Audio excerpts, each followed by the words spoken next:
The director of the FBI apparently does not want to answer the question about whether or not it's a crime to lie to Congress, and I find that extremely troubling. I find it troubling that you lie to the American people every day. You are a disgrace. FBI Director Kash Patel walked into a hearing expecting to attack his predecessors.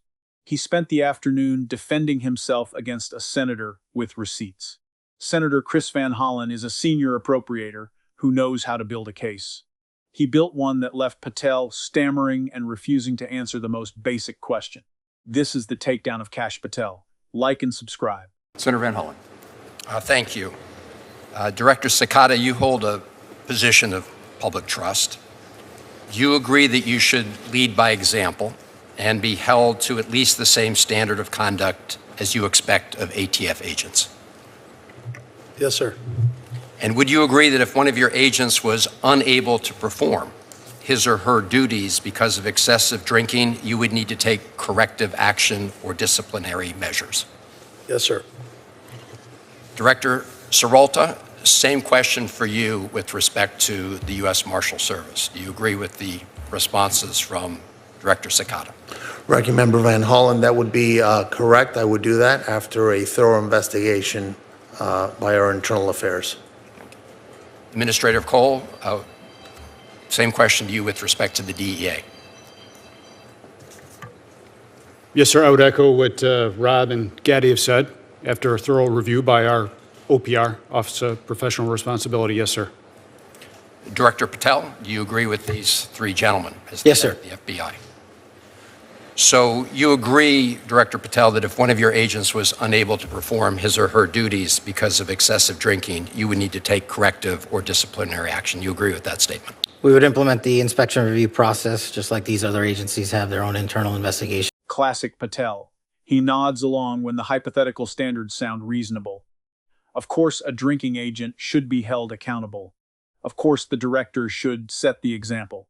But then the hypothetical becomes specific, and Patel's entire posture changes. Notice the dodge. I really don't care about your personal life. That's not a defense. That's a smokescreen. Van Hollen wasn't asking about his personal life. He was asking about professional conduct. The same standard Patel just agreed applies to every single agent. This is not a misunderstanding.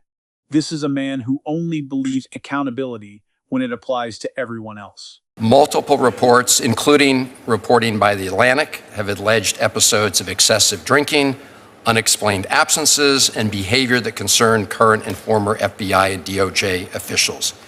You have publicly denied those allegations and filed a defamation lawsuit. So today, as you testify before Congress, is it your testimony that those allegations are categorically false? Unequivocally, categorically false. So there have been no occasions during your tenure when FBI personnel were unable to promptly reach you? Absolutely not. You can ask my entire workforce. They hear from me at every single hour of the day, as do these great gentlemen here, as do the men and women of the interagency and state and local law enforcement and the White House. And so there have been no occasions when your security detail had difficulty waking or locating you, is that right? Nope, it's a total farce. I don't even know where you get this stuff, but it doesn't make it credible because you say so. I'm not saying it, Director Patel. It's been written and documented. You are literally saying it. No, I'm saying that these are reports, Director Patel. No, and unlike your baseless reports, the only person that was slinging margaritas in El Salvador on the taxpayer dollar with a convicted gangbanging rapist was you. You know, the only person that ran up a $7,000 bar tab in Washington, D.C. at the lobby bar was you. So the only individual in this room that has been drinking on taxpayer dime during the day is you. Director Patel, come on. These are serious allegations that were made against you. The allegations are false. Filed. You drinking margaritas with a gangbanger is true and on video. It just goes to show you running a $7,000 bar tab at the lobby bar has been filed by your own office. This goes to show drink during the day. That's you. This is the ultimate example of hypocrisy. Mr. Chairman, I will not be tarnished by baseless allegations and fraudulent statements from the media. The fact that you mentioned that indicates you don't know what you are talking about. Now, here, Director The only thing Patel, I know is you're the one drinking margaritas with felons. Actually, that's a false statement, and I'm asking you about your statements. I've answered that. And I'm asking you about a particular report. And it's not a report. So let me ask you this. Are you willing to take the test, that it's called the audit test, that members of our active duty military and others take to determine whether they have a drinking problem? I'll take any test you're willing to take. I will take it, Director Patel. I'll take it. You ready to take it? Let's go. Yes or no? Let's go. Side by side. I'll take it. And here is where the whole thing collapses. Patel's denial is unequivocal. Total farce. Baseless. But Van Hollen doesn't blink.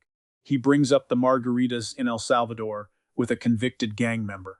The 7,000 bar tab. These aren't rumors. Van Hollen calls them provably true. Patel's response? He attacks the messenger. He calls the senator's statements fraudulent. He demands the chairman intervene.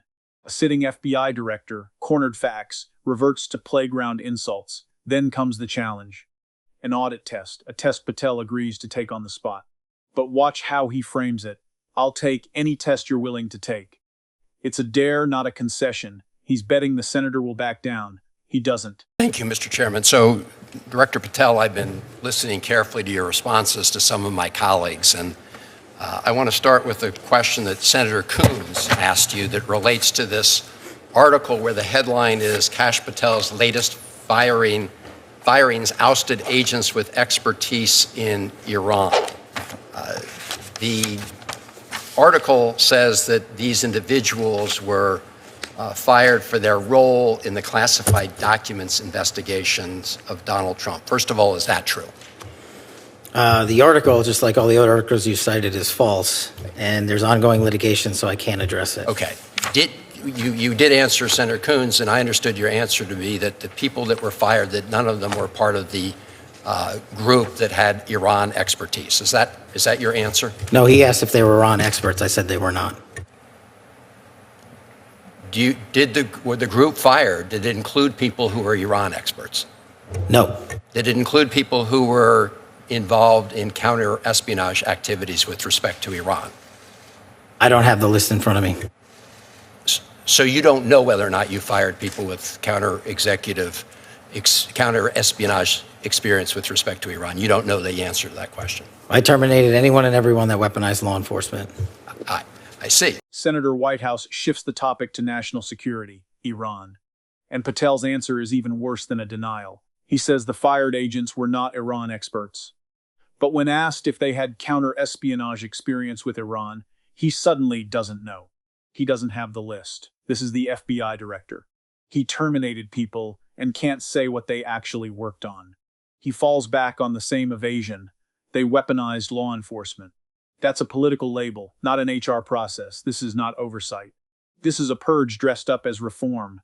The consequences are concrete. Active counter-espionage cases against Iran, one of the most aggressive adversaries the U.S. faces, just lost their leads. Patel isn't just deflecting. He's describing a decision that actively weakens national security. So what happens when a director puts politics over national security? You are about to see. Director Patel, I understood you to say in response to Senator Murray that you've not redirected FBI resources toward the immigration enforcement effort. That's not what I said. Okay. Have you redirected resources away from your core FBI responsibilities toward the mass deportation effort? No one at the FBI has been permanently reassigned on the immigration front, and when we pull the numbers, the FBI's overall operational field expenditures surged periodically for immigration enforcement activities, including the arrest of 2,000 people with direct ties to foreign terrorist organizations, was 2.4%. So, okay. So the key word there, I guess, was permanently. You have not permanently reassigned. Is that what you reassigned temporarily? Surging. Exactly. Van Hollen returns and he corners Patel on the consequences. He forces Patel to admit the FBI is surging resources toward immigration enforcement. 2.4% of operational expenditures. A massive shift for an agency whose core mission is counterterrorism and federal crime. Resources are finite. Every agent pulled into a surge is an agent not tracking a cartel, not investigating a domestic terror threat, not running a child exploitation case. Then Van Hollen pivots to the provably false statements. Patel's margarita story, the bar tab. He doesn't shout, he just states the facts. The only person in this room who has made provably false statements is you. And here's the worst part. Patel never retracts. He never says, I misspoke. He doubles down on the smear. If any line agent had made a false statement under oath, they'd face an internal affairs investigation and potential termination. For the director, nothing. The double standard is the whole point. A man who demands absolute loyalty from his workforce refuses to be held to the same standard or the same truth. My final question to you, Mr. Director, is do you know that it is a crime to lie to Congress?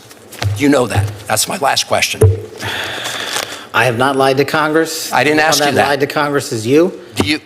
I'm not testifying here, sir, and I don't lie. Maybe the next time you run up a $7,000 bar tab, we can talk about it. Well, see, there you go, lying again. You suggested in the FEC report. I'll post it right now. You suggested it was public. It wasn't public money, as you know. That was for a 50-member staff party. So it was a $7,000 bar tab. Mr. Patel, I'm glad. Let me just say in closing, Mr. Chairman, two things.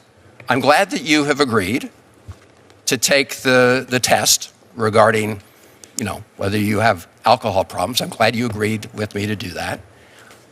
You still haven't answered my final question. Do you know, Mr. Director, that it is a crime to lie to Congress? Do you know that? I do not lie to Congress. I didn't ask you that. And you're insinuating that I am because I asked you whether you know. You want to correct your time in this session where you got steamrolled by the facts so you can have a Twitter narrative so you can go raise more money and spend more money on $7,000 bars. And that brings us to the final exchange. The question any witness can answer, do you know it is a crime to lie to Congress? Patel refuses. He doesn't say yes. He doesn't say no. He attacks the premise. He accuses the senator of being steamrolled by the facts. He brings up the bar tab again. He's spiraling, and Van Hollen lets the silence speak.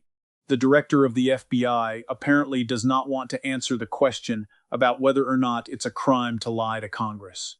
This is not a gaffe. This is a refusal. A man who cannot affirm that lying to Congress is a crime is a man who knows he is cornered. A director who calls every negative report a total farce is a director who has no answer for the evidence. A director who cannot name what his fired agents actually worked on is a director running a political operation, not a law enforcement agency. This is the pattern: deflect, attack, smear, repeat. It's the same playbook from the same political movement, and it leaves the FBI weaker, less trusted, and more politicized than ever. We cannot stay silent. If an agent did what Patel did, refused to answer, made provably false statements, attacked the questioner, they'd face a suspension or worse. For the FBI director, there are no consequences. So here's the question. If the top cop won't follow the rules, what does that say about the entire system? Let us know what you think in the comments. Like, share, and subscribe to stay on top of these hearings. Because accountability doesn't happen by accident.